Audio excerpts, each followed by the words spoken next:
Au nom du Père et du Fils et du Saint-Esprit. Amen. Lecture du livre des Actes des Apôtres, chapitre 15, des versets 7 à 21. Comme la conversion des païens provoquait dans l'église de Jérusalem des discussions assez graves, Pierre se leva et dit aux apôtres et aux anciens: « Frères, vous savez bien comment Dieu a manifesté son choix parmi vous dès les premiers temps. C'est par moi que les païens ont entendu la parole de l'Évangile et sont venus à la foi. Dieu, qui connaît le cœur des hommes, leur a rendu témoignage en leur donnant l'Esprit Saint, tout comme nous. Sans faire aucune discrimination entre eux et nous, il a purifié leur cœur par la foi. Alors, pourquoi mettez-vous Dieu à l'épreuve en plaçant sur les épaules des disciples un joug que nos pères et nous-mêmes n'avons pas été capables de porter? Oui, c'est par la grâce du Seigneur Jésus, nous le croyons, que nous avons été sauvés, de la même manière qu'eux. » Toute l'assemblée garda le silence, puis on écouta Barnabé et Paul rappeler tous les signes et les prodiges que Dieu avait accomplis par eux chez les païens. Quand ils eurent terminé, Jacques prit la parole. « Frères, écoutez-moi. Simon-Pierre vous a rapporté comment, dès le début, Dieu a voulu prendre chez les nations païennes un peuple qui serait marqué de son nom.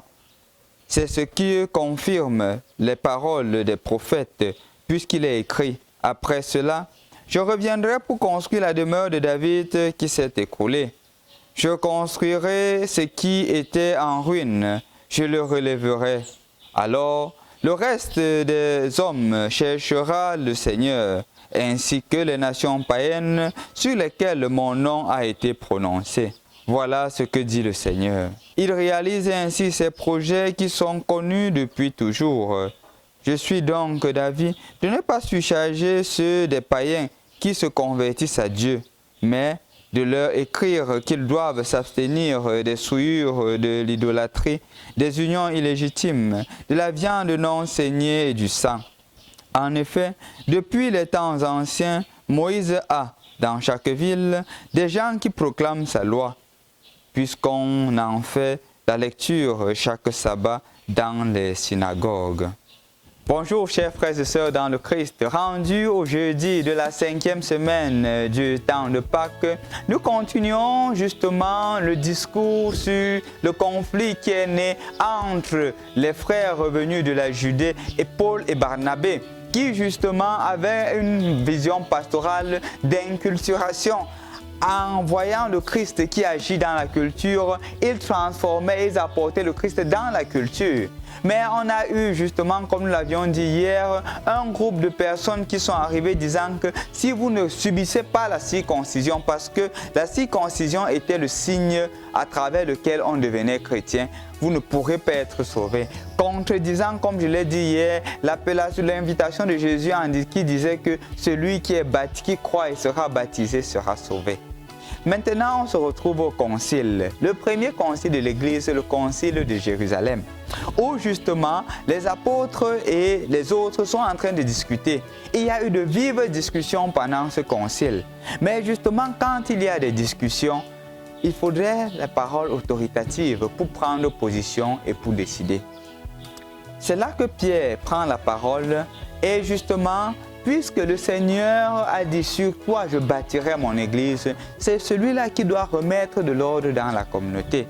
Et c'est ainsi qu'il prend la parole. Il rappelle à la communauté que c'est lui le premier à travers lequel le Seigneur a manifesté l'ouverture aux nations païennes. Et donc, si le Seigneur l'a fait à travers Corneille, c'est clair que le Seigneur a une vision pour les nations païennes. Et on ne doit pas, pour les admettre, leur demander de se convertir ou de se convertir au judaïsme. Non!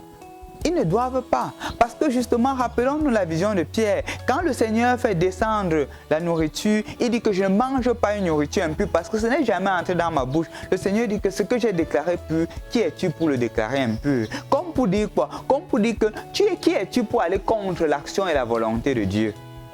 Et c'est justement ce que Pierre fait. Il rappelle à la communauté que voici l'orientation.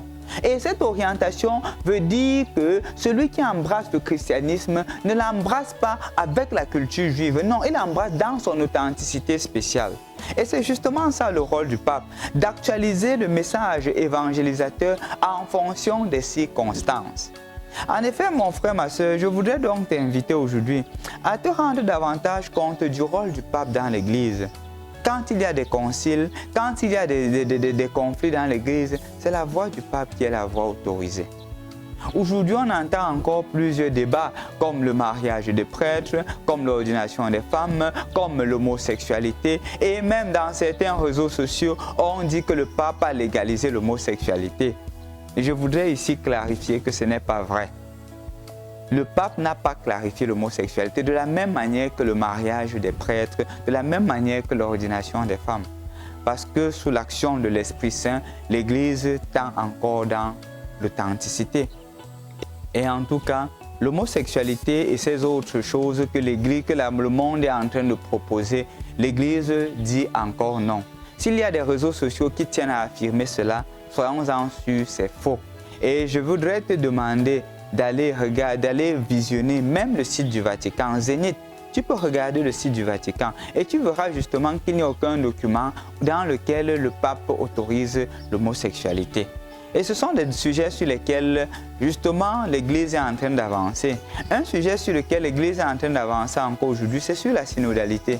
Le fait de marcher ensemble. Et sous l'action de l'Esprit Saint, notre pape François est en train d'avancer dans ce sens-là. Et donc, quelle est notre attitude? L'attitude que nous devrions avoir, premièrement, c'est de faire confiance en l'Église. Ce n'est pas que c'est une Église parfaite. Vous voyez d'ailleurs, il y a eu des conflits dans l'Église et comme aujourd'hui, il y en a des conflits. Mais ça ne veut pas dire qu'on va abandonner l'Église parce qu'elle a des conflits, non.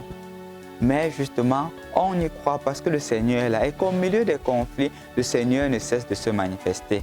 La preuve, nous avons aujourd'hui le concile de Jérusalem qui résout un problème. Et c'est comme ça que dans l'histoire de l'Église, il y a eu plusieurs conflits. Je voudrais donc t'inviter aujourd'hui, mon frère, ma soeur, de faire davantage confiance à ta sainte Église catholique. Elle repose sur le Christ. Et justement, on le voit dans l'histoire de l'Église. Il faut toujours faire confiance, pas parce qu'elle est sainte, non. Elle est sainte parce qu'elle repose sur le Christ qui est saint. Et justement, malgré que ceux qui portent cette Église ont leurs faiblesses, le Seigneur continue à travailler avec eux malgré leurs faiblesses.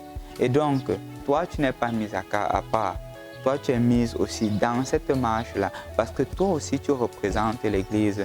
Ton comportement, tes décisions représentent l'enseignement que l'Église offre au quotidien. Et donc, sois un bon représentant du Christ. Au nom du Père et du Fils et du Saint-Esprit. Amen.